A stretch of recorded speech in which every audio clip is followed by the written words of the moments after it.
ನಮಸ್ಕಾರಗಳು. ಸ್ಮಿತಾಸ್ ಮ್ಯಾಜಿಕ್ ಹ್ಯಾಂಡ್ಸ್ಗೆ ನಿಮಗೆಲ್ಲರಿಗೂ ಸ್ವಾಗತ. ನೋಡಿ, ನಮಗೆ ಇನ್ನೇನು ಶಿವರಾತ್ರಿ ಹಬ್ಬ ಬಂದೇ ಬಿಡ್ತು. ಶಿವರಾತ್ರಿ ಹಬ್ಬ ಅಂದ ತಕ್ಷಣ ನಮಗೆ ನೆನಪಾಗುವಂಥದ್ದು ಶಿವರಾತ್ರಿಯಲ್ಲಿ ಉಪವಾಸ ಮಾಡುವಂಥದ್ದು, ಜೊತೆಯಲ್ಲಿ 4 ಪ್ರಹಾರಗಳ ಪೂಜೆ ವಿಶೇಷವಾಗಿ ಮಾಡುವಂಥದ್ದು. ಪ್ರತಿಯೊಬ್ಬರು ಕೂಡ ಆಚರಣೆ ಮಾಡ್ತಾರೆ. 4 ಪ್ರಹಾರಗಳಲ್ಲಿ ಯಾವುದೋ 1 ಅಥವಾ 2 ಮಾಡಿದ್ರೂ ಒಳ್ಳೆಯದೇ.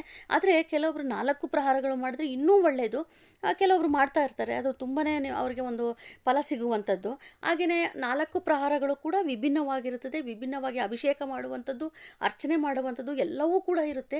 ಶಿವರಾತ್ರಿ ಅಂದರೆ ಒಂದು ವಿಶೇಷ ಹಬ್ಬ ಅಂತಲೇ ಹೇಳ್ಬೋದು. ಶಿವರಾತ್ರಿ ಹಬ್ಬದಲ್ಲಿ ನಾವು ಒಂದು ಮನೇಲೂ ಕೂಡ ಪೂಜೆ ಮಾಡಿಕೊಂಡು ದೇವಸ್ಥಾನಕ್ಕೂ ಹೋಗಿ ಅಲ್ಲಿ ಒಂದು ವಿಶೇಷ ಪೂಜೆ ಕೊಟ್ಟು ದೇವರ ಒಂದು ದರ್ಶನವನ್ನು ಮಾಡಿಕೊಂಡು ಅಲ್ಲಿ ತೀರ್ಥವನ್ನು ತೆಗೆದುಕೊಂಡು ಬಂದು ಮನೆಯಲ್ಲಿ ಅವತ್ತಿನ ದಿವಸ ಸಂಪೂರ್ಣವಾಗಿ ಉಪವಾಸ ಇದ್ದು ಜಾಗರಣೆ ಮಾಡಿದಾಗ ನಮಗೆ ಶಿವರಾತ್ರಿ ಹಬ್ಬ ಅಂತೇಳಿ ನಾವು ಆಚರಣೆ ಮಾಡಿದಂತಾಗುತ್ತದೆ.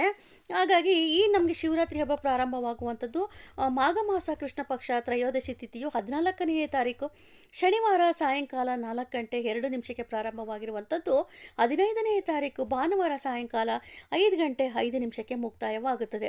ಹಾಗಾಗಿ ನಾವು ಸೂರ್ಯೋದಯದ ತಿಥಿಯನ್ನು ಗಣನೆಗೆ ತೆಗೆದುಕೊಂಡು 15ನೇ ತಾರೀಕು ಭಾನುವಾರದ ದಿವಸ ನಾವು ಶಿವರಾತ್ರಿ ಹಬ್ಬವನ್ನು ಆಚರಣೆ ಮಾಡ್ತೇವೆ.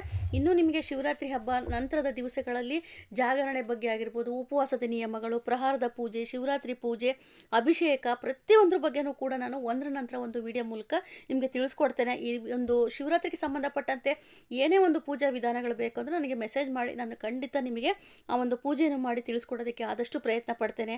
ಸೊ ಇವತ್ತು ನಾನು ನಿಮಗೆ ಶಿವರಾತ್ರಿ ಎಂದು ಅನ್ನೋದು ಮಾತ್ರ ನಿಮಗೆ ಮಾಹಿತಿ ಕೊಟ್ಟಿದ್ದೇನೆ. ಇವತ್ತಿನ ವಿಡಿಯೋ ಪ್ರತಿಯೊಬ್ಬರು ಕೂಡ ಉಪಯುಕ್ತವಾಗಿದ್ದಲ್ಲಿ ದಯವಿಟ್ಟು ಆದಷ್ಟು ಶೇರ್ ಮಾಡಿ, ಲೈಕ್ ಮಾಡಿ, ಕಮೆಂಟ್ ಮಾಡಿ, ಹಾಗೆಯೇ ಸಬ್ಸ್ಕ್ರೈಬ್ ಮಾಡ್ಕೊಳ್ಳಿ. Thank you.